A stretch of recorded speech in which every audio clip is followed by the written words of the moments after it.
TV조선 취재 기자들이 전하는 뉴스의 중심 보도본부 한라인, 저는 신효섭입니다. 대통령과 법무장관, 대형 로펌 변호사 수십 명이 심야 술자리를 가졌다고 주장한 것으로 알려진 여성 첼리스트가 어제 경찰에 나와서 모든 게 자신의 거짓말이었다고 진술한 것으로 확인됐습니다. 그 거짓말을 국정감사장에서 폭로한 민주당 김의겸 의원, 김 의원을 거들었던 민주당 고위 당직자들, 그리고 김 의원이 협업했다고 인정한 친야 인터넷 매체의 정치적, 법적 책임 문제가 뒤따를 수밖에 없습니다. 대장동 사건과 관련해선 이재명 민주당 대표 측의 연관 의혹을 풀 키맨 김만배 씨가 오늘 새벽 구치소에서 풀려났습니다.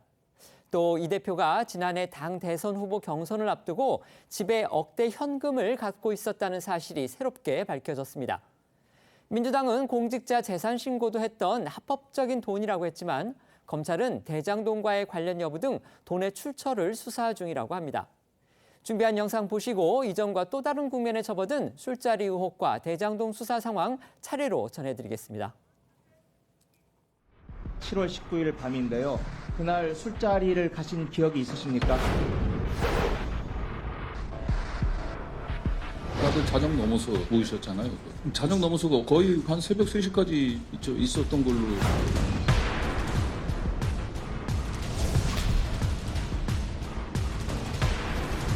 제가 저 자리에 있거나 제가 더 비슷한 자리에 있거나 더 금방 2km 안에 있었으면 저는 걸겠습니다. 이건 보시죠. 자신 있는 말씀이신가요?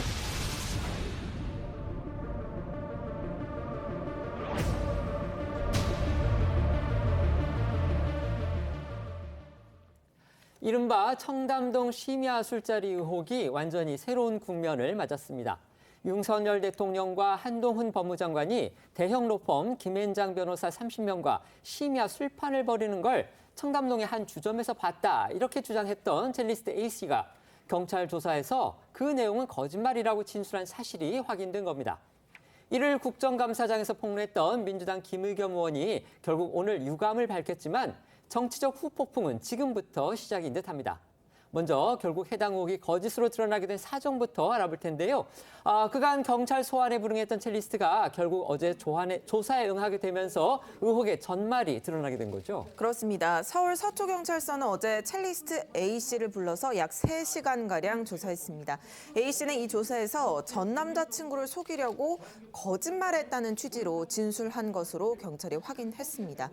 청담동 술자리 의혹은 다들 아시겠지만 지난 7월 19일 서울 청담동의 한 술집에서 윤 대통령과 한동훈 장관 그리고 김앤장 변호사 30여 명과 또 이세창 전 자유총연맹 총재 권한대행 등이 한자리에 모여서 그 다음날 새벽까지 술을 마셨다는 내용입니다. 당시 이 자리에 있었다는 A씨가 전 남자친구에게 전화로 본인이 이런 장면을 목격했다고 말한 녹취록이 외부에 공개되면서 논란이 시작됐었습니다.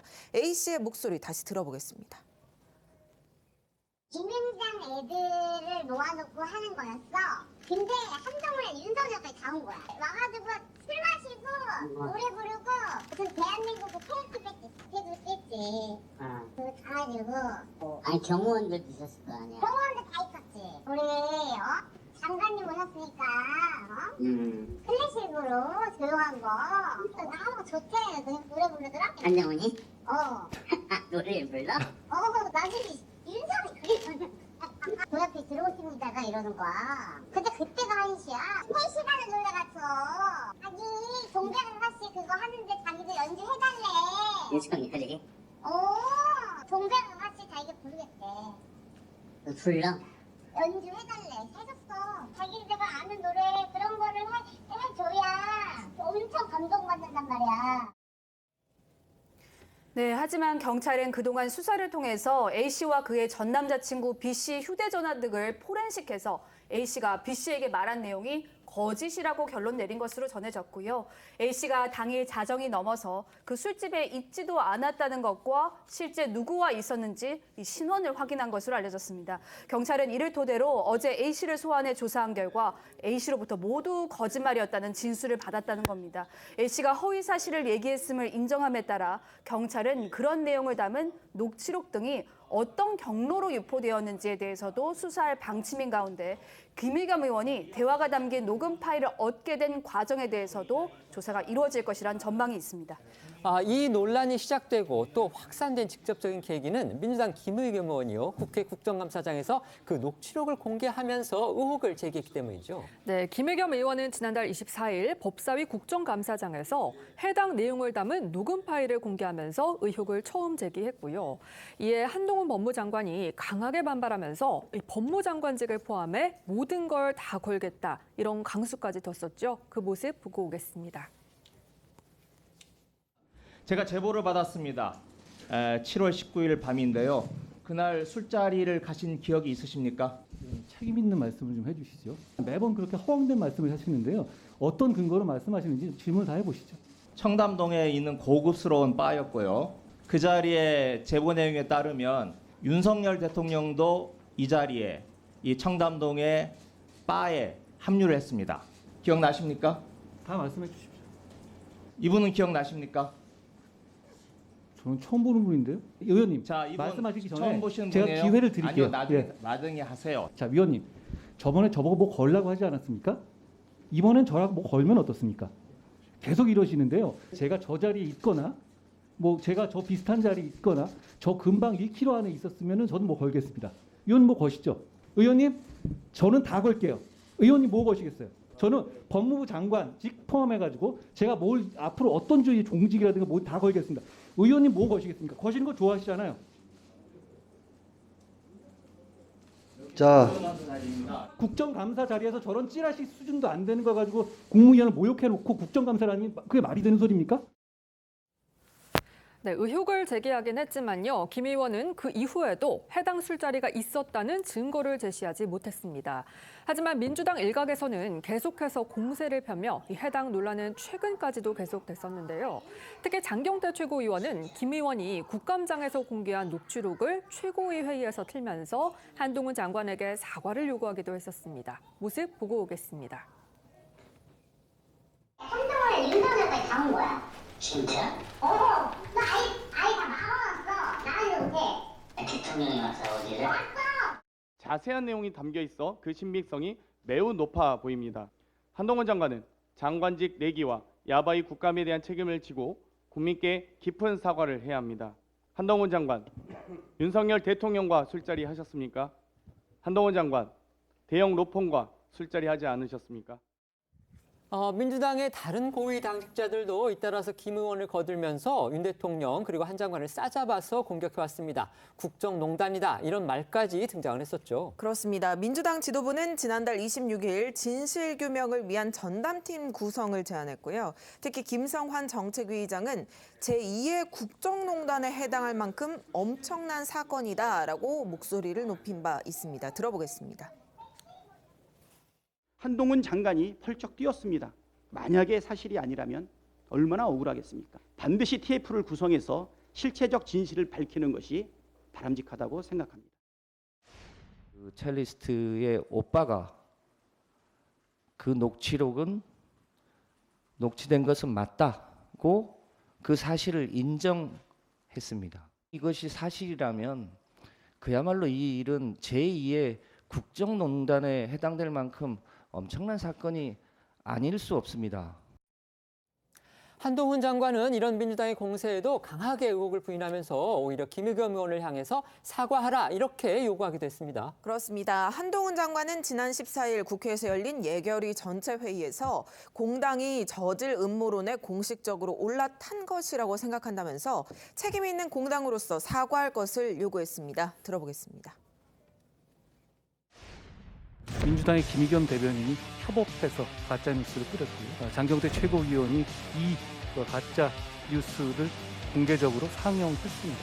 그리고 박찬대 최고위원은 한동훈 TF를 구성해야 한다고 했고 박홍근 원내대표는 특검하자고 했습니다. 그리고 김성환 정책위의장은 갈수록 증거가 나오고 있으니까 이거는 제2의 국정농단이다 이렇게 얘기했죠. 저는 이거는 공당이 저질 음모론에 공식적으로 올라탄 거라고 생각하고요. 저는 민주당이 책임 있는 공당으로서 다시 사과할 것으로 요구합니다. 윤석열 대통령 그리고 대통령실도 강하게 의혹을 부인해왔습니다. 대통령 입에서 가짜뉴스 선동 이런 말까지 나왔습니다. 그렇습니다. 윤 대통령 지난달 28일 출근길이었죠. 해당 의혹에 대한 질문을 받았습니다. 저급하고 유치한 가짜뉴스 선동이라고 선을 그었는데 김대기 비서실장 역시 근거 없는 이야기라면서 윤 대통령은 그날 사무실에 있었다고 밝혔습니다. 해당 의혹을 전면 부인한 겁니다. 그런 저급하고 유치한 가짜뉴스 선동은 국민을 무시하는 거니까 솔직히 말해서 입에 담기도 대통령 입에서 그런 부분에다 언급이 나온다는 자체도 국격에 관계되는 문제 아니겠습니까? 거기 안 가셨어요. 그 아마 사무실에 계신 걸로 아는데 가짜 뉴스에 우리가 일정을 공개하고 갔을 리 없다고 생각하세요. 예, 진짜예요. 가짜 뉴스. 그러니까 의혹을 가짜 뉴스입니다. 김의겸 의원 이번 의혹을 둘러싼 정쟁의 최초 발화점으로 그렇게 지목할 수밖에 없는데요. 그동안 여권의 사과나 그다음 해명 요구에 전혀 응하지 않다가 첼리스트 A씨가 거짓말임을 인정했다 이런 기사가 나오니까 오늘 유감의 뜻을 밝혔다고 합니다. 사과라는 직접적 표현은 없는 말 그대로 유감 표명입니다. 네, 김의겸 의원은 오늘 오전 기자들에게 문자로 입장문을 배포했는데요. 말씀하신 것처럼 사과라는 직접적 단어는 없이 유감을 표한다고만 했습니다. 김 의원은 이른바 청담동 술자리를 봤다고 말한 당사자가 경찰에서 거짓말이었다고 진술했다고 한다라면서 이 진술이 사실이라면 이 의혹을 공개적으로 처음 제기한 사람으로서 윤석열 대통령 등 관련된 분들에게 심심한 유감을 표한다라고 했습니다. 김 의원은 이어서 다만 국정과 관련한 중대한 제보를 받았고 국정감사에서 이를 확인하는 것은 국회의원으로서 당연히 해야 할 일이라고 생각한다면서 다시 그날로 되돌아간다 해도 저는 같은 질문을 하지 않을 수 없다. 앞으로도 국민을 대신해 묻고 따지는 의무와 책임을 다하겠다라고 덧붙였습니다. 다시 그날로 되돌아간다 해도 같은 질문을 하지 않을 수 없다. 결국 이제 유감은 밝혔지만 자신의 잘못을 인정할 수 없다 이런 뜻으로 보일 수도 있습니다. 특히 직접 사과를 요구한 한동훈 법무부 장관에 대한 사과 역시 없었습니다. 아예 입장문에 한 장관의 이름도 보이질 않습니다. 네, 그렇습니다. 하지만 오늘 김 의원의 이 유감 표명으로 모든 법적 정치적 책임을 면할 수 있을지는 의문이다라는 지적이 적지 않습니다. 지난달 24일 김의겸 의원이 해당 의혹을 제기하면서 이 사안을 보도한 인터넷 매체 더 탐사와 협업했다라고 스스로 인정했기 때문입니다. 당시 목소리 듣고 오겠습니다. 지금 스토킹하는 사람들하고 야합해서 이런 식으로 국무위원을 모욕하는 거에 대해서 자괴감을 느끼고요. 첫째, 위원님 저 술 못 마시는 건 아십니까? 그러면 제가 저기 가서 술을 먹었다는 얘기예요? 아니면 저 자리에 있었다는 얘기입니까? 저 자리에 제가 갔던 적이 없습니다. 아니 김의겸 의원님 근거를 제시하셔야죠. 제가 있었다는. 지금 이거는 굉장히 저를 모함하시는 말씀을 하실 거예요. 그렇죠? 그 두 사람이라는 게 더 탐사라는 저를 지금 스토킹하는 쪽하고 같이 야합해서 말씀하신 거잖아요. 그렇죠? 혹시 그 스토킹의 배우가 김의겸 의원이십니까? 제가 이 녹음을 무슨 변조를 했습니까? 아니면 대역을 썼습니까? 있는 그대로 여러분들에게 이 자리에 있는 분들에게 제가 공개를 한 겁니다. 더 탐사하고 같이 협업을 한 건 맞습니다. 하지만 그걸 야합이라고 말씀하시는 건 지나치다고 생각을 하고 저 협업이라는 말이 왜 문제가 되는지 저희가 과거 방송에서 여러 차례 말씀을 드렸지만 국정감사장에서의 국회의원의 폭로 자체는 명체특권이 있기 때문에 법적인 책임을 지울 수가 없습니다. 하지만 저렇게 협업을 했다는 얘기는 사실상 더 매체가 국회 밖에서 보도한 것에도 김 의원이 관여했다 이런 의미로 볼 수가 있기 때문에 결국 그 부분과 관련해서는 김 의원도 형사적 아니면 민사적 책임을 지울 수도 있다 이런 지적이 나왔던 겁니다. 이와 관련해서 심지어 이제 친야 성향의 인사들까지도 오늘 더 탐사 그 매체의 보도 자체를 또 비판하고 나섰습니다. 네, 친야 성향으로 알려진 마컬럼니스트 황교익 씨는 오늘 SNS를 통해 첼리스트가 마침내 자신이 거짓말을 했다고 실토했다.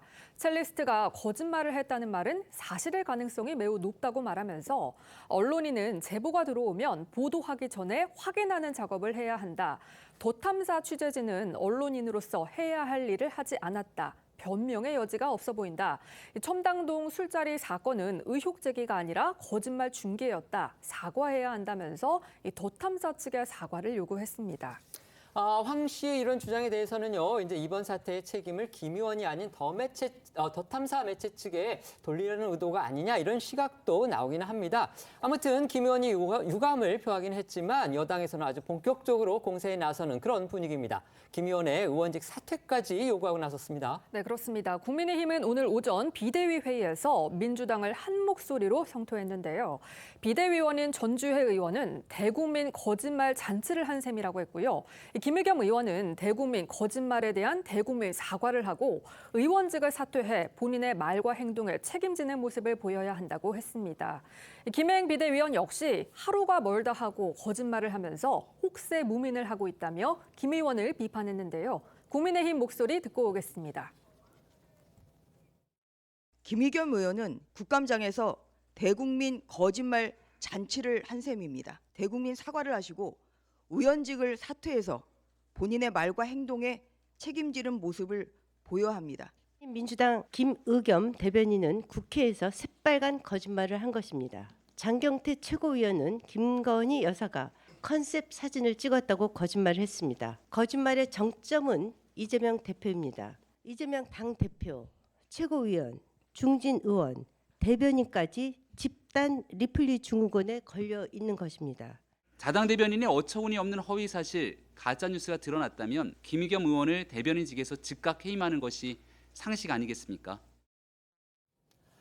술자리 의혹을 이른바 이제 주장한 당사자가 경찰에 나가서 자기의 말이 거짓말이었다 이렇게 지금 밝힌 것으로 확인이 되면서 결국 그 술자리 의혹 자체가 허위인 걸로 이렇게 지금 확인되고 있습니다. 최종 결과는 이제 경찰이 발표하겠지만요. 어쨌든 지금 상황으로는 그 결과가 달라질 것 같지는 않습니다. 그러자 이제 그 의혹을 국회 국정감사장에서 처음 제기했던 김의겸 의원이 유감을 표시를 했고요. 그 다음에 그 사실을 보도했던 더 탐사 매체는요. 조선닷컴과의 통화에서 예상한 대로의 결과다. 전에 듣기로는 그 첼리스트 A씨가 사실대로 얘기했을 때 가족에게 미칠 불이익을 대단히 두려워했다고 한다. 경찰 조사를 조금 더 지켜봐야 할 것 같은데 지금 이 상황은 우리가 우려했던 결과 중에 하나다. 이렇게 얘기를 했고요. 그다음에 A씨의 경찰 진술, 그러니까 거짓말이라는 그 진술이 사실이라면 어떻게 대응할 거냐. 이렇게 조선닷컴 기자가 물어보니까 가정적 질문에는 답변하지 않겠다. 이런 입장을 냈다고 합니다.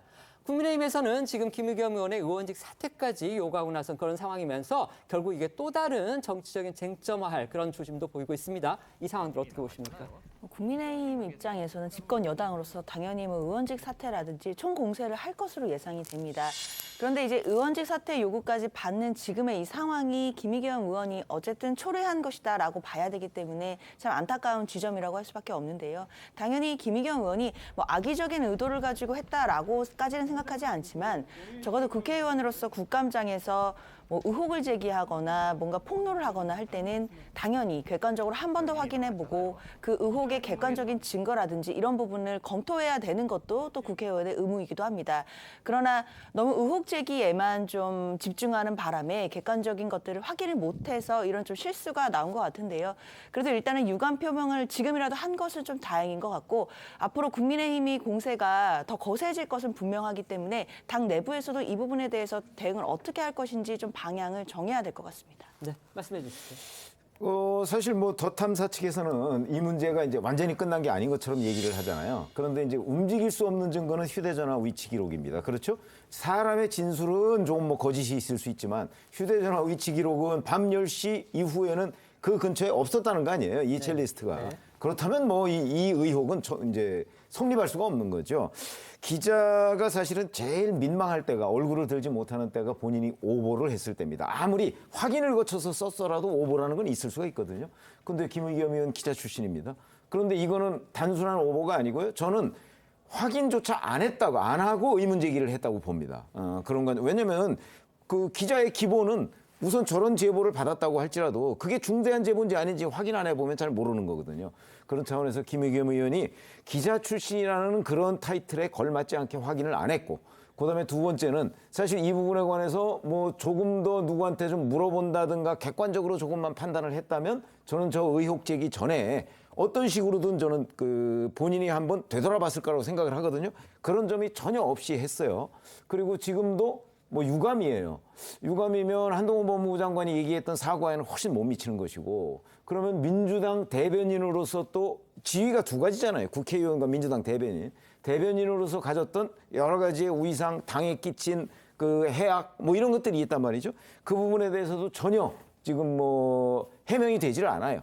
그런 관점에서 본다면 뭐 국회의원직 사퇴를 하는 국민의힘 요구에 대한 반응은 뭐 본인이 어떻게 하느냐는 건 본인이 판단할 문제고, 적어도 당에서는 대변인이기 때문에 그 문제에 대해서 어떤 식으로든 조치를 해야 된다. 예를 들어서 대변인직을 뭐 사퇴하게 한다든가 등등의 뭐 윤리위 제소를 한다든가 하는 정도의 조치는 취하지 않으면 이 후폭풍이 결국 당을 뒤덮고야 말 것이다. 저는 이렇게 생각합니다.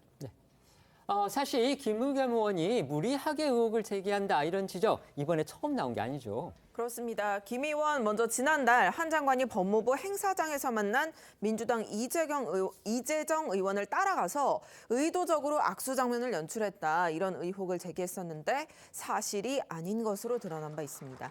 또 한 장관이 7월 미국 출장이 이 대표와 관련된 대북코인 의혹을 수사하기 위한 목적이었다 이런 주장을 했다가 오히려 이재명 대표만 부각시켰다 이런 논란에 휩싸였던 적도 있었습니다.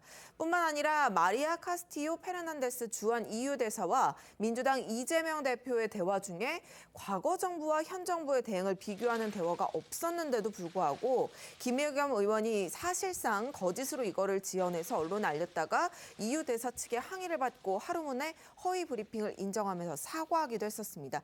그동안의 김 의원의 모습들 모아봤습니다. 제가 어렵게 구해봤습니다.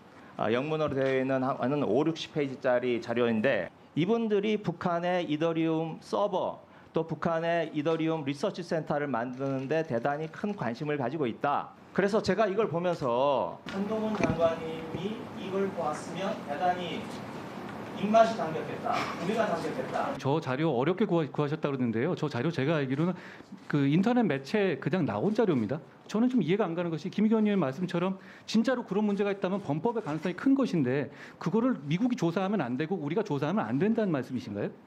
저는 그 부분을 묻고 싶습니다. 확보는 못했죠.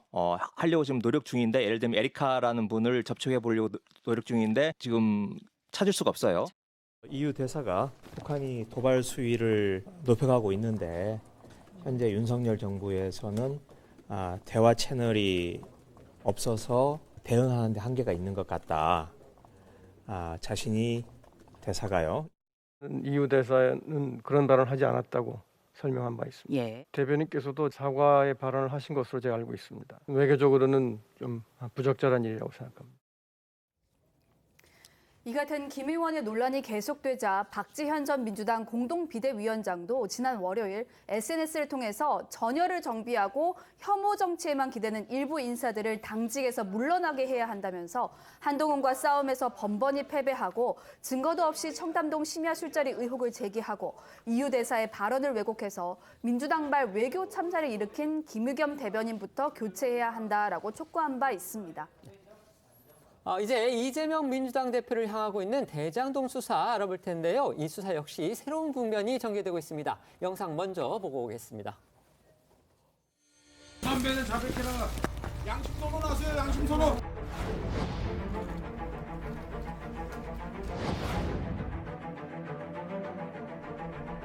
소란을 일으켜서 여러모로 송구스럽다는 말씀드리겠습니다. 법률적 판단을 떠나서 죄송하다는 말씀도 드리겠습니다.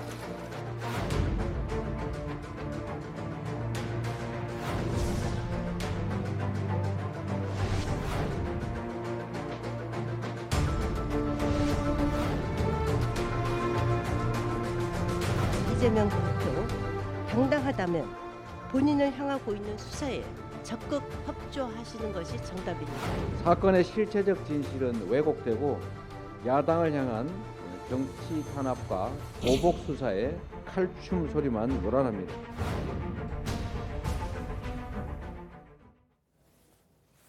대장동 사건의 핵심 관계자들이 줄줄이 석방되면서 이들의 입에 지금 시선이 집중되고 있습니다. 오늘 새벽에는 그야말로 핵심 키맨으로 볼 수 있는 화천대유 대주주 김만배 씨가 석방됐습니다. 그렇습니다. 김만배 씨는 오늘 새벽 0시 4분께 서울구치소에서 풀려났습니다. 지난 11월 부당한 방식으로 대장동 개발 사업 이익을 얻은 혐의 등으로 구속된 지 1년여 만에 이제 구속기한 만료로 석방이 된 겁니다. 유동규 전 성남도시개발공사 기획본부장과 남욱 변호사에 이어서 이제 오늘 김만배 씨까지 이렇게 석방이 되면서 정영학 회계사와 정민용 변호사 등 대장동 사건 피고인 5명 모두 불구속 상태로 재판을 받게 됐습니다. 김만배 씨 구치소에서 풀려나면서 과연 어떤 이야기를 꺼낼지 이것도 관심이었죠. 그렇습니다. 김 씨는 구치소를 나서면서 언론 앞에서 소란을 일으켜 죄송합니다라고 이야기를 했습니다. 이 과정에서 구치소 앞에 모여있던 일부 시민들이 이 김 씨를 향해서 자백하라, 양심선언하라 이렇게 소리를 지르기도 했습니다. 오늘 새벽 김만배 씨의 출소 모습 영상으로 보겠습니다. 김만배는 자백해라. 양심 선언하세요. 양심 선언. 대장동 부분 누굽니까? 네, 먼저 석방 소감과 앞으로 어떤 걸 위주로 증언하실 생각이신지 여쭤보겠습니다. 소란을 일으켜서 여러모로 송구스럽다는 말씀드리겠습니다. 그리고 법률적 판단을 떠나서 죄송하다는 말씀도 드리겠습니다. 그리고 향후 재판에 성실히 임하겠습니다. 들으신 것처럼 이 김만배 씨는 향후 재판에 성실히 임하겠다는 짧은 입장만 밝혔습니다. 김 씨는 출소를 하루 앞둔 어제 오후에도 변호인을 통해서 공개한 입장문에서 어떤 언론과도 인터뷰하지 않고 어디서도 따로 얘기하지 않겠다. 재판에 성실히 임하고 법정에서 모든 것을 말씀드리겠다라고 했습니다.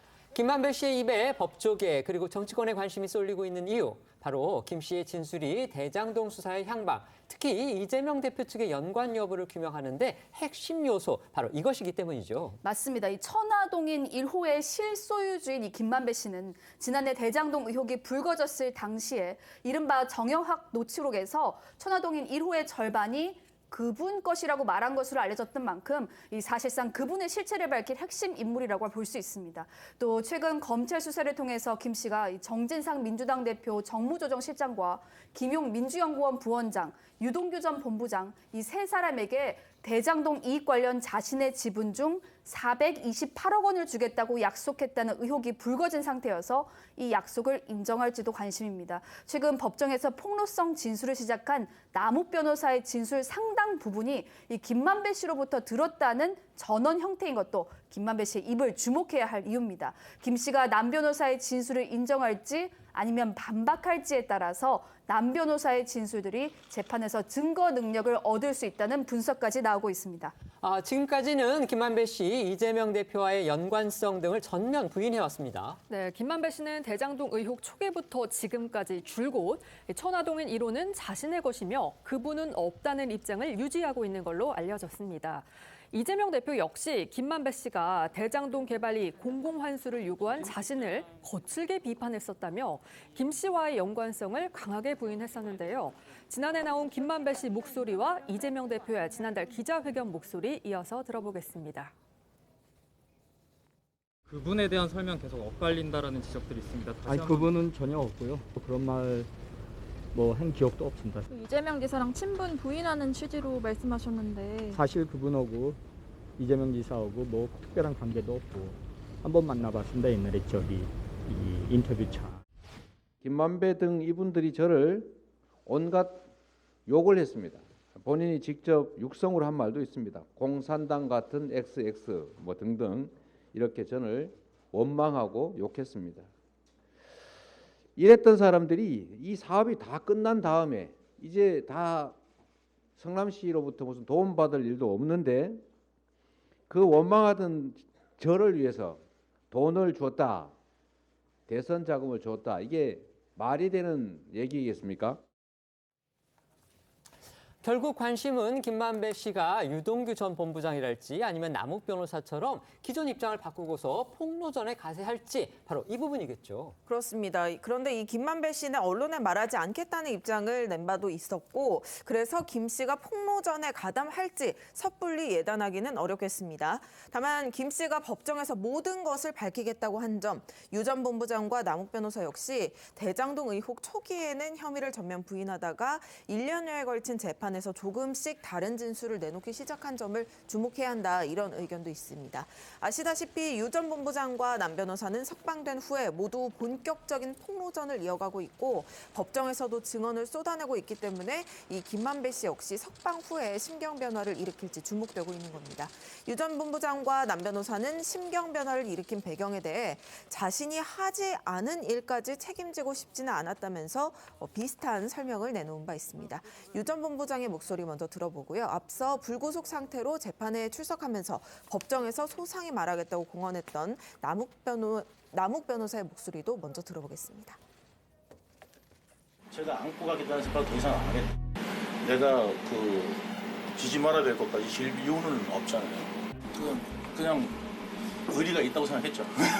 다들. 남들은 그거 있잖아요. 그러니까 말하자면 이제 우리가 진짜 우리가 뭐 예를 들어 상북해 나는 부분은 된다 이런 생각하고 그런 것이 세상에 아직도 남아 있을 거라고 착각했던 것 같아요. 밝혀지겠죠. 죄지었으면 다 밝혀지겠죠. 흔적이 남을 거니까. 진술 태도 바꾸신 이유는?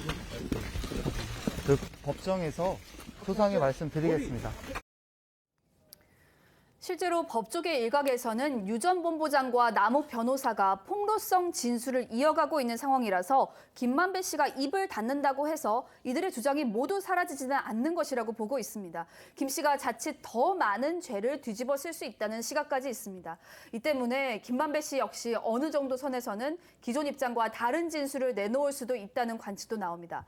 반면에 유 전 본부장이나 남 변호사의 폭로전 배경에 감형 노림수가 있다는 분석도 있는 만큼 김만배 씨의 입장은 유 전 본부장이나 남 변호사와는 다르다는 의견도 있습니다. 유 전 본부장이나 남 변호사와 달리 김만배 씨는 입장을 바꿔서 이재명 대표와의 연관성을 털어놓는다고 해도 이 실익이 별로 없다는 겁니다. 이재명 대표 측에 돈을 건넨 것을 인정하면 자신이 대장동 팀과 이 대표 측근을 연결짓는 이 민관 유착의 통로였다는 점을 시인하는 셈이라서 오히려 혐의가 추가될 수도 있다는 분석도 나오고 있습니다.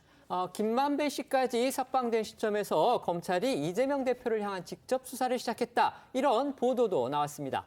어제 저희도 전해드린 대로 검찰 측에서 이재명 대표 연관성에 대한 수사가 당연히 필요하다. 이런 입장이 나왔었는데요. 실제 수사가 진행된 겁니다. 네, KBS 보도 내용인데요. 대장동 의혹을 수사하고 있는 검찰이 이재명 대표 자택에 보관돼 있었다는 억대 현금에 대한 출처를 들여다보고 있다고 합니다. KBS는 검찰이 앞서 이 대표의 부인 김혜경 씨가 법인카드를 사적으로 썼다는 의혹을 제기했던 제보자 비서실 직원 A씨를 불러 조사한 것으로 확인됐다고 보도했습니다. 지난 대선 과정에서 이 대표 부부의 측근으로 알려진 경기도청 공무원 배모 씨와의 대화 녹취록이 공개돼서 파장이 일었었는데요. 그 녹취록을 공개한 비서실 직원 바로 그 A씨입니다. 네, KBS에 따르면 민주당 대선 경선을 앞둔 지난해 6월 말 경기도청 공무원 배모 씨와 A씨는 메시지를 통해 통장 이야기를 나눴다고 합니다. 배 씨가 다른 비서로부터 출금 내역서를 받아서 이 대표 자택에 있는 순회동에서 보자고 하자 A씨가 전표는 따로 안 받았고 통장 사진을 찍어 보내준다고 한다고 답을 했고요. 곧바로 예금 거래 내역서와 통장 사진을 보냈고요. 통장은 이재명 대표 명의로 거기에는 현금 1억 5천만 원을 입금한 내역이 담겼다고 합니다. 네, 검찰은 어제 이 A씨를 참고인으로 불러서 이 돈의 출처를 물었다고 합니다.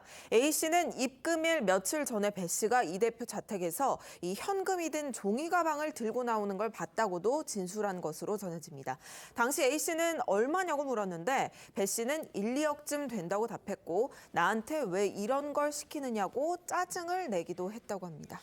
이 대표가 억대 현금을 집에 갖고 있었다는 점, 그리고 검찰이 이런 이 대표를 겨냥해서 직접 겨냥해서 수사한 것 모두 지금 처음 알려진 내용입니다. 민주당 어떤 입장을 내놨습니까? 네, 민주당은 입장문에서 이 대표가 2019년 예금 인출과 모친상 조의금 등으로 현금을 보유하고 있었는데 선거 기탁금과 사무실 임차 비용 등을 내기 위해서 농협 계좌에 입금한 것이라고 설명을 했습니다. 또 해당 현금은 공직자 재산 신고에 포함된 합법적인 돈이라고도 반박을 했습니다. 이 대표의 명예를 훼손하려는 악의적인 수사라는 겁니다.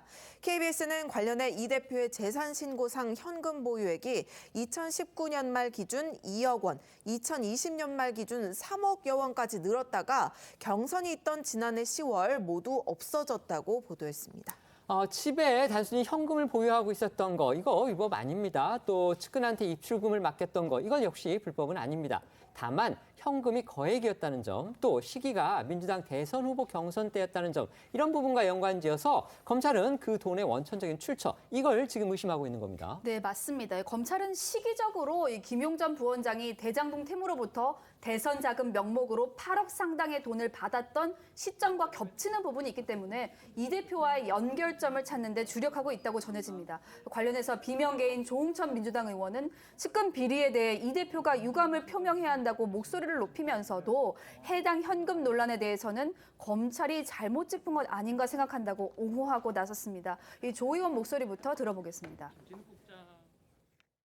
이재명 대표 본인의 어떤 현금 거래 이야기가 나왔습니다. 자신의 계좌에 1억 5천을 입금했다라는 게 이걸 어떻게 이해를 해야 되는 겁니까? 통상 이게 무슨 속된 말로 뭐 구린 돈이다. 구린 돈이다 싶으면 그걸 자기 이름으로 계좌에 넣겠냐. 더군다나 이게 선거 자금 뭐 이렇게 되면 1,000만 원만 되더라도 당락에 영향을 줄 수가 있거든요. 그러니까. 근데 1억이 넘는 돈을 그거 구린 돈을 그거는 상상하기가 좀 힘들죠. 그래서 이거는 조금 잘못 짚은 거 아닌가라고 하면서도 어쨌든 장담하기 힘듭니다. 뭐 검찰이 뭐 자금 출처를 캔다니까 조금 더 지켜보시죠. 반면 이 국민의힘 성일종 정책위의장은 검찰이 이재명 대표를 향한 수사를 공식화한 상황에 이 대표가 당당하다면 수사에 응하면 된다고 했습니다. 성 의장의 목소리도 들어보시죠. 이제 국회로 이제 체포 동의안이 들어오는 상황도 예상을 안 해볼 수가 없을 텐데 이렇게 되면은 어떻게 해야 된다고 보세요? 항상 떳떳하다고 그랬잖아요. 이재명 대표께서 떳떳하고 먼지 한 톨 1원이라도 받았으면 모든 공직에서 내려놓겠다라고 본인이 대국민 선언을 한 겁니다. 그렇게 떳떳하다고 그러면 조사를 받으면 될 거 아닙니까? 그런데 이걸 조작 수사라고 하고 정치 탄압이라고 하고 민주주의 파괴가 되고 있다고 얘기를 하는데 어느 국민이 그걸 믿겠습니까? 저는 당당하면 이재명 대표께서 가서 소명하시면 될 일입니다. 왜 그걸 피하시는지 모르겠어요. 검찰이 대장동 사건과 관련해서 이재명 대표를 직접 겨냥해서 수사를 하고 있다. 이런 사실 지금 알려지고 있고요. 이번에는 거기에 대해서 이 대표 자택에 억대의 현금이 있었고 검찰이 대장동 의혹과 연관됐을 가능성을 수사하고 있다. 이런 내용이 또 기사화했습니다. 이거 어떻게 보시는지 평론가분들께 여쭤보겠습니다. 먼저 말씀해 주시죠. 그렇죠. 아니 집에 그 1억 원 이상의 현금이 있다는 건 보통 사람으로서는 상상하기 어려운 일이죠. 왜냐하면 현금이 있으면 그걸 대개 은행 계좌나 이런 데에 넣어놓고 있지 굳이 그걸 집에 보관할 이유는 없거든요. 그게 이제 소액이라면 뭐 가능할 수도 있습니다. 이제 그런 점에서 의문이 드는 건 당연한 거고. 근데 이걸 이제 KBS에서 지금 취재를 해서 보도를 했는데 지금 저는 이렇게 봐요. 검찰이 이게 뭐 범죄라고 해서 지금 문제를 삼는 건 아닐 거고 이제 수사의 단서를 찾고 있는 거죠. 이제 김용 정진상에 이어서 이재명 대표를 향한 수사에 이제 한참 진행이 될 텐데 그 수사의 단서를 찾고 있는데 마침 그 이제 경기도에서 법인카드 유용 의혹과 관련해서 제보했던 사람이 그걸 봤다 하는 녹음이 있으니까 그럼 이건 뭐냐 하는 단서를 찾기 위한 차원이라고 저는 봅니다. 그러니까 지금 현재 이걸 검찰이 범죄로 단정한 게 아니기 때문에 뭐 그걸 가지고 정치 탄압이다 이렇게 얘기하기는 전 어려운 상황이고요. 그러니까 이게 단서가 됐는데 뭐 확인해 보니까 아니다라 그러면 그냥 내사 단계에서 종결되는 거고 그렇지 않고 이게 이제 다른 그러니까 보통 상식관을 어긋나니까 그런 점에서 이제 다른 무슨 범죄 혐의가 있다 싶으면 조금 더 수사가 진척이 되지 않겠는가 싶은 생각이 들어서 지금 현재 현금이 발견됐다는 것만 가지고 뭐 유무죄를 우리가 여기서 얘기하기는 어렵다. 근데 그 단계 단서를 찾는 과정에서 KBS가 취재를 했다. 저는 이렇게 보고 있습니다. 민주당은 지금 이 부분에 대해서 이제 검찰이 일종의 이제 이재명 대표의 명예를 훼손하기 위해서 의도적으로 이런 거를 흘리고 좀 수사를 갖다가 무리하게 한다. 지금 이런 입장을 내놨습니다. 그렇게 봐야 될까요? 일단 그렇게 볼 수도 있을 것 같습니다. 물론 검찰이 악의적으로 했다까지는 보기는 어렵겠지만 왜냐하면 민주당 입장에서는 이재명 대표 측이 보유하고 있던 현금의 출처가 19년도에 예금 인출 금액이고 그다음에 모친상 조의금으로 갖고 있던 현금이었다라고 이미 현금 출처를 밝힌 상황이거든요. 그리고 그 현금을 가지고 있다가 작년 대선 경선 때 써야 될 돈들 때문에 본인의 명의 계좌에 다시 입금을 했다라는 것입니다. 사실 상식적으로 봤을 때 부정한 자금이라고 한다면 본인 명의의 계좌에 다시 다시 입금하는 일은 잘 없거든요. 그렇게 봤을 때는 검찰이 물론 이 부분을 단서를 포착해서 수사를 해볼 수야 있겠지만 수사를 해본다면 검찰이 그동안의 경험이나 여러 가지 상황상 부정한 돈이 가능성이 높지 않았을 것임에도 굳이 이 부분을 계속해서 수사하고 있다라는 것을 얘기를 나오는 것 자체가 이재명 대표에 대한 좀 흠집을 내기 위한 거 아니냐라는 좀 나름대로의 의혹은 가질 수 있다고 보입니다. 네. 대장동 수사가 이재명 대표를 향하고 있는 가운데요. 최측근인 정진상 실장의 구속 적부심 결과 곧 나올 예정입니다. 네, 정진상 실장이 청구한 구속 적부심은 어제 오후 2시쯤 시작돼서 6시간 만에 종료가 됐는데요. 구속 적부심은 형사소송 규칙에 따라 신문 종료 24시간 안에 결정을 내려야 하는 만큼 심리 결과는 늦어도 오늘 오후에는 나올 것으로 보입니다. 어제 구속 적부심 심사에서 검찰 측 그리고 정 실장 측의 공방 상당히 치열했다고 합니다. 네, 검찰은 정 실장 구속 결정 이후 큰 사정 변경이 없는 만큼 구속 적부심 청구가 기각돼야 한다고 주장한 것으로 전해졌습니다. 또 정 실장의 범죄 사실로 볼 때 이 중형 선고가 명백하기 때문에 도주 우려가 크고 유 전 본부장과 남욱 변호사, 김만배 씨 등 관계자들의 석방으로 정 실장이 풀려날 경우 이들과 진술을 맞출 우려도 크다는 점 등 기존 주장도 다시 강조했다고 하는데요. 반면 정 실장 측은 이와 같은 검찰 주장이 모두 허구라고 주장하고 200쪽 상당의 발표 자료를 준비해서 검찰 수사의 부당성을 강조했습니다.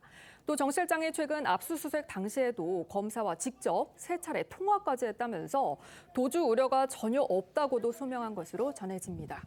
법원 판단 저희가 기다려 봐야 되겠는데요. 이런 상황에서 어제 김용 부원장 그리고 정진상 실장이 모두 맡고 있던 당직에서 물러나겠다 이런 뜻을 또 밝혔다고 합니다. 그렇습니다. 민주당에 따르면 정 실장과 김 부원장은 당직을 수행하기 어려운 여건을 들어서 사의를 표명했다고 합니다.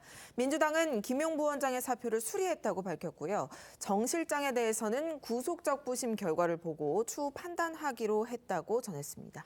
자신의 왼팔, 외른팔 모두 지금 당에서 결국은 사퇴시킨 그런 상황이 됐기 때문에 이재명 대표 여러 가지 심정이 복잡할 것 같습니다. 그런데 이 대표 일단 육성으로는 이런 부분에 대해서 입장을 내놓지는 않고 있고요. SNS를 통해서 검찰에 대한 비판을 이어가고 있습니다.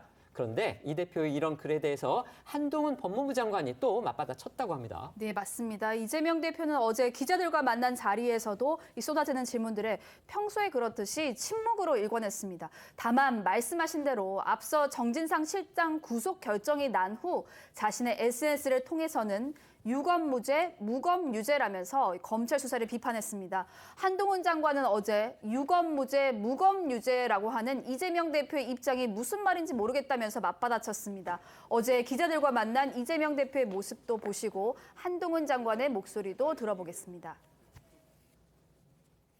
오늘도 많이 기다리시네요. 네, 대표님 그 사법 리스크를 당이 떠안고 있는 거 아니냐 이런 부담이 나오는데 좀 어떻게 생각하세요? 대표님이 직접 해명이나 유감 표명해야 되는 거 아니냐 이런 목소리도 나오거든요. 좀 어떠실까요? 대표님 측근들이 대표님에게 불리한 질문을 하는 이유가 뭐라고 생각하세요? 죄송합니다. 네. 그 유검무죄, 무검유죄라고 민주당이 하신 건 어떻게 돼요? 무슨 말인지 모르겠는데. 유검무죄, 무검유죄. 무슨 뜻인지 제가 잘 이해를 못하겠습니다. 대한민국은 사법 시스템을 갖춘 나라고요. 그 시스템에 따라서 진행될 거라고 생각합니다. 이처럼 검찰 수사가 이재명 대표에게 점점 가까워지면서요. 지금 민주당 내부의 술렁임도 더욱 커지는 그런 분위기라고 합니다. 그렇습니다. 당 지도부와 친명계는 여전히 이재명 대표 엄호 태세를 지키고 있지만요. 당 내부에서는 이 대표의 입장 표명을 촉구하거나 지도부의 무작정 방어 태세를 비판하는 목소리가 더 커지는 분위기입니다. 물론 검찰 수사로 이 대표와 측근들의 연결고리가 아직 확인되지는 않은 만큼 신중론이 좀 더 우세한 상황인 건 맞습니다. 하지만 비명계를 중심으로 균열의 조짐도 엿보이고 있다는 분석이 나오는데 이렇다 보니 오늘 여당에서는 이미 민주당 내부에서는 플랜 B를 준비하고 있을 것이다. 이런 말도 나왔습니다. 국민의힘 장동혁 원내대변인 이야기 들어보겠습니다. 민주당이 플랜 B를 준비하고 있다고 생각한다. 이런 말씀을 하셨는데 이제 이재명 대표만 남아있기 때문에 저는 합리적인 이성을 가진 정당이라면 이 정도의 사법 리스크가 현실화되면 그에 대해서 어떤 대비책을 가지고 임해야 되는 게 아닌가 그런 의미에서 그런 말씀을 드렸던 것이고 사실 야당에서 지금 이낙연 전 민주당 대표의 이제 싱크탱크였던 뭐 연대와 공생이라는 모임도 지금 움직임이 보여지고 있지 않습니까? 아직까지는 단일 대우로 움직이는 것처럼 겉으로는 보여지지만 속내는 복잡하지 않겠는가. 장 대변인도 방금 녹취에서 이제 언급을 했지만요. 최근 미국에 머물고 있는 이낙연 전 총리의 조기 귀국설이 끊이질 않고 있습니다. 일각에서는 다음 당권을 생각하는 주자들이 이미 몸풀기에 나섰다 이런 이야기까지 들립니다. 네, 이 대표의 사법 리스크가 결국 현실화되면서 이낙연 전 총리, 김부겸 전 총리 등 잠재적인 차기 당권 주자들의 움직임이 주목되고 있는 겁니다. 특히 정치권에선 지난 대선 경선 때 이 대표와 맞섰던 이낙연 전 총리에게 시선이 쏠리고 있습니다. 하지만 아직까지 이 전 총리 측은 모든 그런 관측에 대해서 부인을 하고 있는 상황입니다. 네, 맞습니다. 이 전 총리 측은 어제 조선일보와의 통화에서도 지금은 움직일 때도 아니고 움직여서도 안 된다면서 조기 귀국설에 선을 그었습니다. 하지만 이 전 총리 주변 인사들은 이르면 다음 달 이 전 총리와의 만남을 위해 워싱턴으로 출국할 예정이고 이 전 총리의 싱크탱크인 연대와 공생도 다음 주 월요일 재출범을 앞둔 상황이라서 이 전 총리의 조기 귀국설은 사그라지지 않고 있습니다. 조선일보에 따르면 이 전 총리와 가까운 한 의원은 이재명 대표가 본격적으로 검찰에 소환되고 체포 동의안 등이 제출되면 내년 초쯤엔 새로운 지도부를 세우자는 목소리가 커질 것이라면서 이 대표 사퇴 압박이 커지면 이후 민주당을 고민해야 하지 않겠느냐 이렇게 말한 것으로도 전해졌습니다. 관련해서 지난해 민주당 대선 경선 당시 이 전 총리 목소리도 다시 들어보시죠. 대장동 사건은 저희 민주당에게도 큰 짐이 되고 있습니다. 이런 불안한 상태를 계속 끌고 가면서 대통령 선거를 이길 수 있을 것인가 하는 걱정 때문에 때로는 밤잠이 오질 않습니다. 이재명 후보와 함께 일했었던 분이 구속됐지 않습니까? 그에 대해서 좀 사과인지 아닌지 모르게 지금 답변을 하셨거든요. 우리 후보님도 전남지사 하시고 뭐 국회의원 하시고 총리 하실 때 그 휘하에 얼마나 많은 사고가 납니까? 잘된 것은 자기 공이고 못된 것은 남의 탓이고 하는 것을 여전히 지금 반복하고 계세요. 여기에 최근 김부겸 전 총리 측의 움직임 역시 부쩍 분주해진 분위기로 전해집니다. 조선일보에 따르면 공개 활동을 하지 않고 있는 김 전 총리가 최근 경남 양산을 찾아 문재인 전 대통령을 만났고요. 드루킹 사건으로 복역 중인 김경수 전 경남지사와의 면회도 다녀왔다고 하는데요. 이와 관련해 김 전 총리 측 인사는 개파색이 옅은 김 전 총리가 나서야 한다는 의견이 적지 않다면서 하지만 지금처럼 당내 갈등이 심한 상황에선 나설 때가 아니라는 게 김 전 총리 입장이라고 말한 것으로 전해졌습니다. 이 밖에도 정세균 전 총리, 그다음에 친문의 대표주자 격인 전해철 의원 등의 이름도 지금 나오고 있습니다. 맞습니다. 뿐만 아니라 이재명 대표와도 가까운 이해찬 전 대표가 나서서 친명과 비명을 모두 아울러야 한다거나 이재명 대표와 당대표 선거에서 경쟁했던 박용진, 강훈식, 강병원 의원 등 이른바 97세대의 새 얼굴이 나서야 한다는 주장도 일부 있는 것으로 전해집니다. 하지만 이재명 대표의 당권 유지 의지 역시 강력한 것으로 알려져 있고요. 야권 내부에서는 이러한 대안론 자체가 말도 안 되는 소리다라는 지적도 적지 않은 상황입니다. 오늘 오전 한 라디오에 출연한 조응천 의원은 언론에서 군부를 떼는 것이지 당내 그런 움직임은 없다면서 이 이낙연 전 총리 조기 귀국설을 일축하기도 했습니다. 관련해서 유인태 전 국회 사무총장의 이야기도 들어보겠습니다. 터무니없는 얘기지. 무슨 그렇게 바보 같은 뭐 마치 조기 귀국이니 뭐 한다고 그러면 그 무슨 이재명 대표 빨리 감옥 가라고 고사 지내는 거밖에 더 돼요. 그리고 전혀 뭐 그쪽에서 웃더라고요. 택도 아닌 소리라고. 하여튼 그거는 그 상식이 있는 사람이라면 지금 말이 안 되는 일이죠.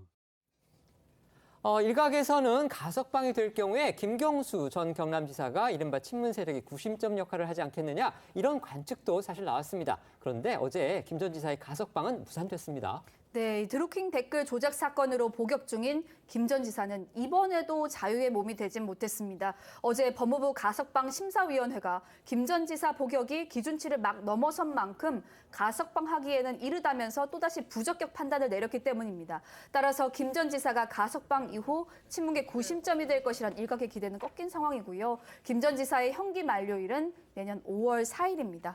이런 가운데 최근 민주당 내에서 이 대표와 거리를 두려는 의원들이 점점 많아진다는 얘기도 전해지고 있습니다. 맞습니다. 그동안 이제 친명계로 분류됐던 의원 10여 명 정도가 이 대표에게서 돌아섰다. 이런 분석 기사가 오늘 아침에 나왔더라고요. 네, 중앙일보 보도인데요. 현재 민주당 169명 의원 가운데 공개적인 탈명, 그러니까 이 대표에게서 돌아선 의원이 10여 명 정도라고 하는데요.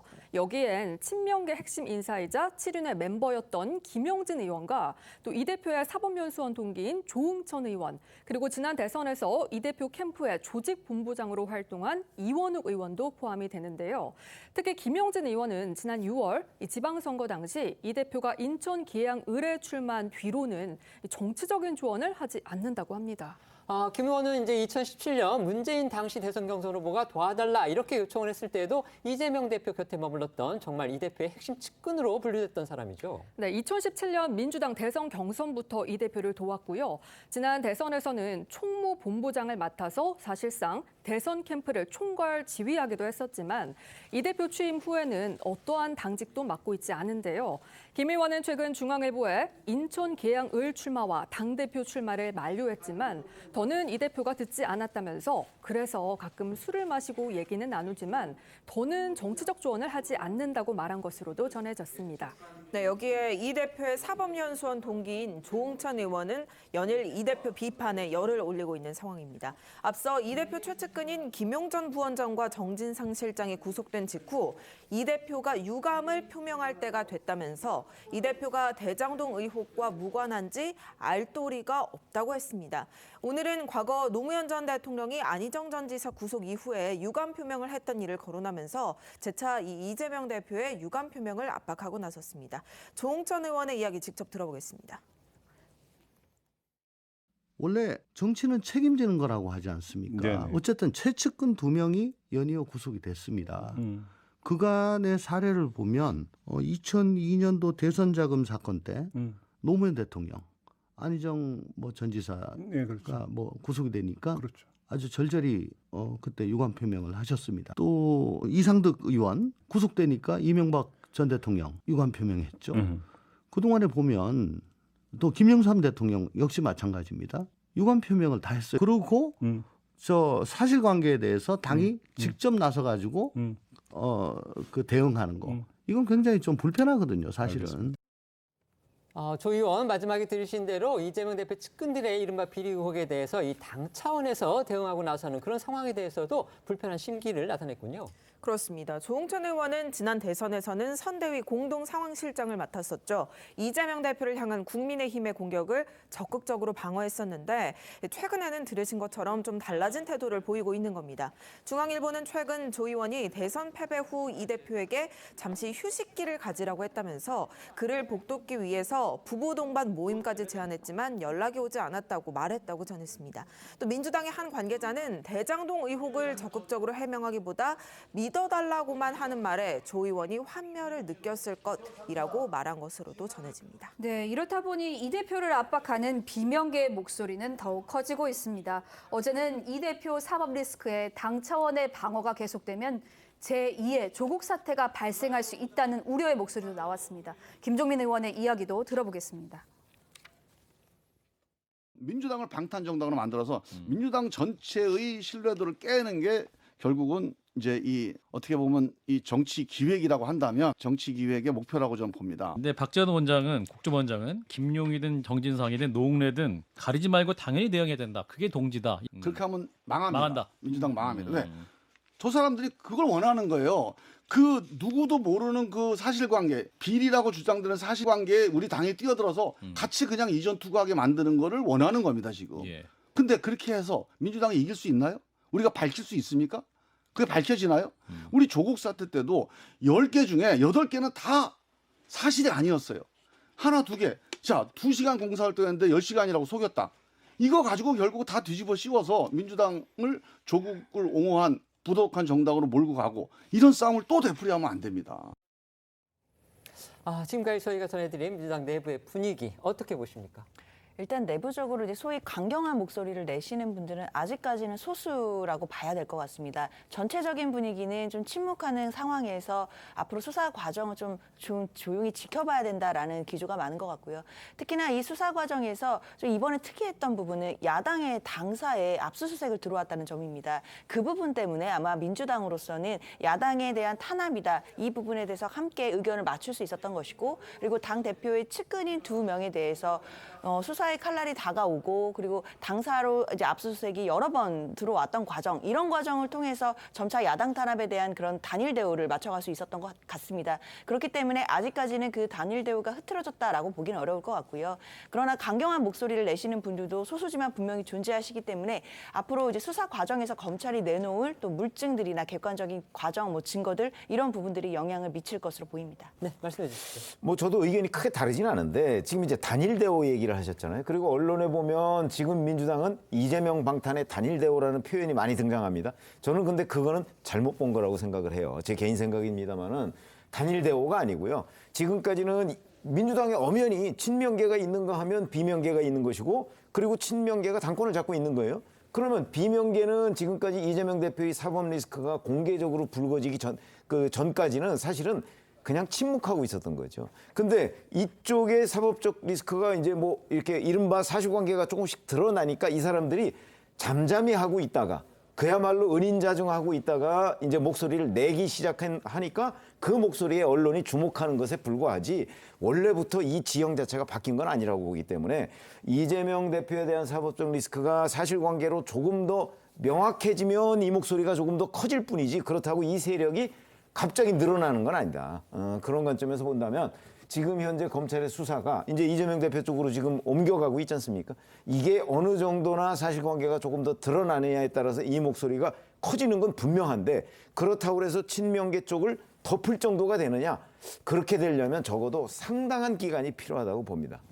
네, 이런 가운데 어제 검찰은 노영민 전 청와대 비서실장의 취업 청탁 의혹과 관련해 강제 수사에 착수했습니다. 이정근 전 민주당 사무부총장이 고문으로 지낸 CJ 계열사 한국복합물류와 국토교통부에 대한 압수수색을 진행한 건데요. 검찰은 한국복합물류가 이 전 부총장을 고문으로 선임하는 과정에서 노영민 전 실장이 영향력을 행사한 정황도 포착한 것으로 알려졌습니다. 그러니까 지금 검찰이 의심하고 있는 부분은요, 노영민 전 비서실장이, 물론 이제 당시에 청와대 비서실장을 할 때입니다. 국토교통부를 통해서 이 전 부총장이 그 회사의 고문으로 선임이 되도록 이렇게 압력을 행사했다, 일종의 또 청탁을 했다, 부당한 청탁을 했다, 이렇게 의심하고 있는 거죠. 네, 한국복합물류는요, 이 전 부총장이 지난 2020년 8월부터 1년 동안 상근 고문으로 재직하면서 1억 원의 연봉을 받은 것으로 경기도 군포 국토부 부지에 화물터미널을 구축하고 있어서 국토부의 추천을 받아 퇴직 완료 등을 고문직으로 임명해 왔습니다. 따라서 이 전 부총장처럼 정치인이 고문으로 임명된 건 처음 있는 일인데요. 검찰은 전문성이 없는 이 전 부총장이 임명되는 과정에 윗선의 개입이 있었다고 의심하고 있습니다. 언론 보도 등에 따르면 실제 CJ 측은 이 전 부총장이 현직 정치인이라는 이유로 난색을 보였던 것으로 알려졌습니다. 또 검찰은 이 전 부총장이 낙선 직후에 노 전 실장에게 실장님 찬스뿐이라고 보낸 문자 메시지를 확보한 것으로 전해집니다. 노 전 실장은 이번 압수수색 대상에는 포함되지 않았지만 검찰은 인사자료 등 확보 자료를 분석하는 대로 노 전 실장을 소환할 계획이고, 만약에 인사 개입 여부가 드러나면 업무방해 혐의를 적용할 수 있다는 전망도 나오고 있습니다. 네, 이와 관련해서 노 전 실장 측은 진작부터 부정청탁 아니면 인사 개입, 인사 압력 이런 부분에 대해서는 강하게 부인하는 그런 상황이라는 거 저희가 말씀을 드리겠습니다. 지금부터는 오늘 하루 놓치면 안 될 핫한 뉴스를 모아 전해드리는 어쩌다 이런 일이 코너로 이어가겠습니다.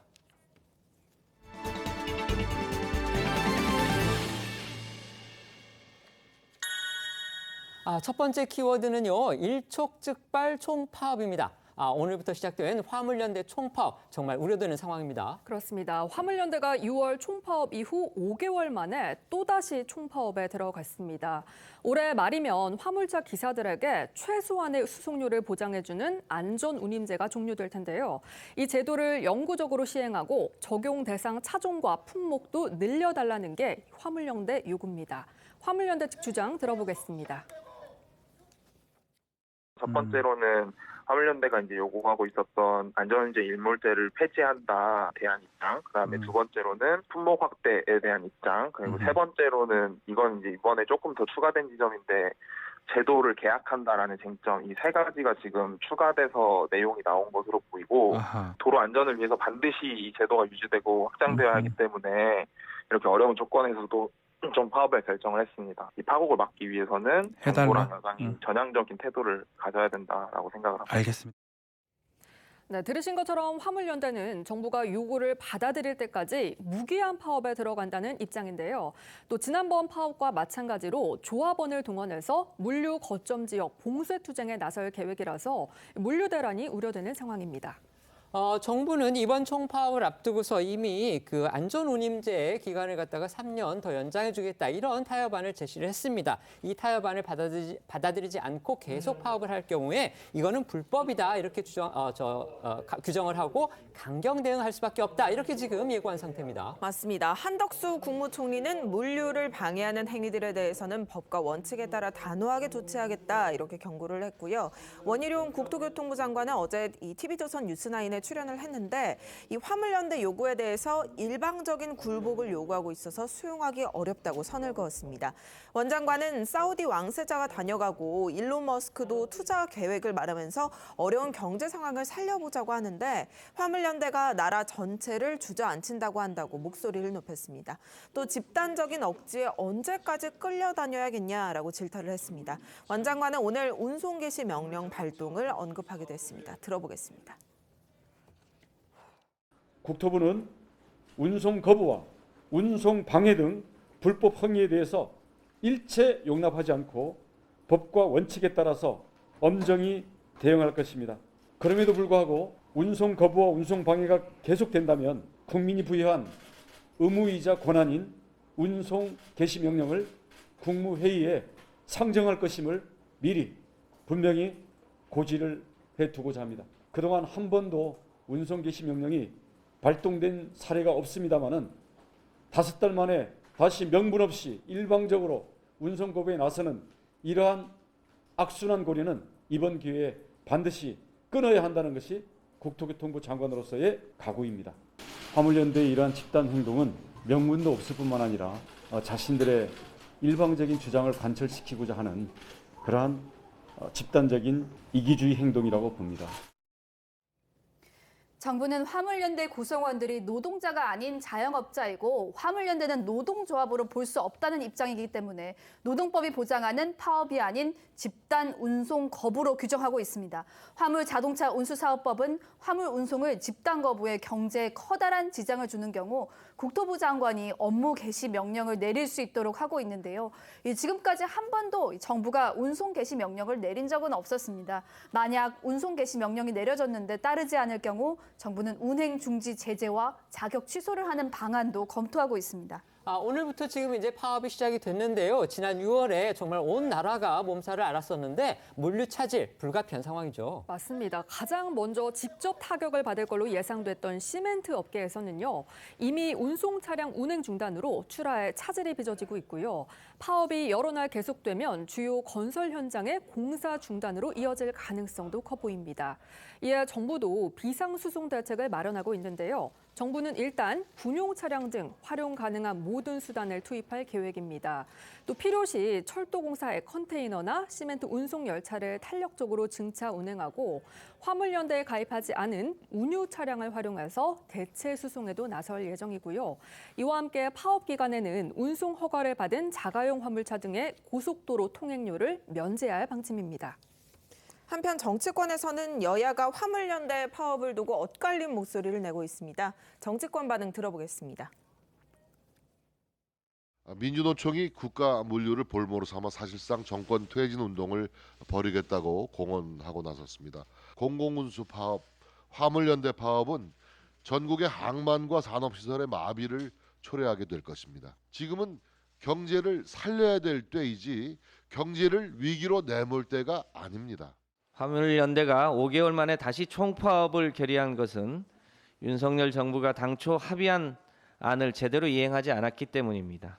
정부 여당은 총파업에 법적 대응 운운하며 노동계를 겁박할 것이 아니라 당초의 약속을 지키기 위해서 노력을 다하는 것이 정부 여당의 책임임을 명심해야 할 것입니다. 지금 들으신 것처럼 화물연대는 물론이고 지금 야당까지 나서서 지난 6월 파업 때 그 파업을 이제 종결시키면서 정부가 약속했던 내용을 지키지 않아서 이번 파업이 다시 일어났다. 지금 이런 식의 정부 책임론을 주장하는 의견이 있고요. 반면에 여당 같은 경우는 또 정부도 마찬가지고요. 화물연대 자체가 노조의 성격이 될 수도 없음에도 불구하고 불법 파업을 하고 있는 거다. 따라서 그들이 요구하는 것은 들어줄 수 없다. 강하게 대처하겠다. 지금 이렇게 맞서고 있는 상황입니다. 이거 어떻게 보십니까? 그렇죠. 아니 지난 6월에 파업하고 그 파업을 끝내면서는 사실 연장하기로 했거든요. 근데 문제는 어디에 있냐면 사실 이게 전 그 업종에만 관련된 일이 아니고요. 수출용 컨테이너하고 시멘트에만 관련된 문제입니다. 한정이 돼 있죠. 근데 이번에 범위를 전체적으로 다 늘려달라는 얘기거든요. 그러니까 지난 6월에 정부가 약속한 것보다 훨씬 범위를 넓혀달라는 얘기 때문에 정부로서는 아마 받아들이기가 어려울 걸로 보이고, 그러면 지금은 이제 화물연대 총파업 첫날이잖아요. 그러니까 지금은 원희룡 국토부 장관 얘기나 화물연대 측이 거의 그야말로 최강 전선에서 지금 부딪히고 있는 거라고 보고, 자 이게 이제 하루 이틀 더 지나면 이제 어떤 식으로든 저는 협상이 이루어지고 있을 거라고 봅니다. 지금 현재 이 시각에도. 그랬을 때 양쪽이 이제 주장을 조금씩 이제 걷어들이면서 타협점을 찾을 수 있을지 여부가 굉장히 중요한 대목인데, 제가 보건대는 기본적으로 이게 최저임금 문제하고 비슷하거든요. 최저임금 올리는 건 누가 반대합니까? 그러나 여건이 안 됐을 때 못 올리는 거거든요. 이것처럼 안전운임제라는 것도 사실은 임금 보장하면 다 좋죠. 그러나 이제 화주들 입장에서는 이게 임금을 마냥 올릴 수가 없다는 입장이기 때문에 비용 부담이 되니까요. 그렇죠. 그 중간선상에서 이제 정부가 조율을 할 텐데, 아마 조율이 안 되면 정부에서는 이번에는 뭔가 고리를 끊으려고 할 가능성이 있기 때문에 화물연대 측도 그런 정부의 입장을 고려해서 협상에 임하지 않을까, 저는 그렇게 분석합니다. 네. 두 번째 키워드 보겠습니다. 폭언 녹취 파장, 어떤 소식이죠?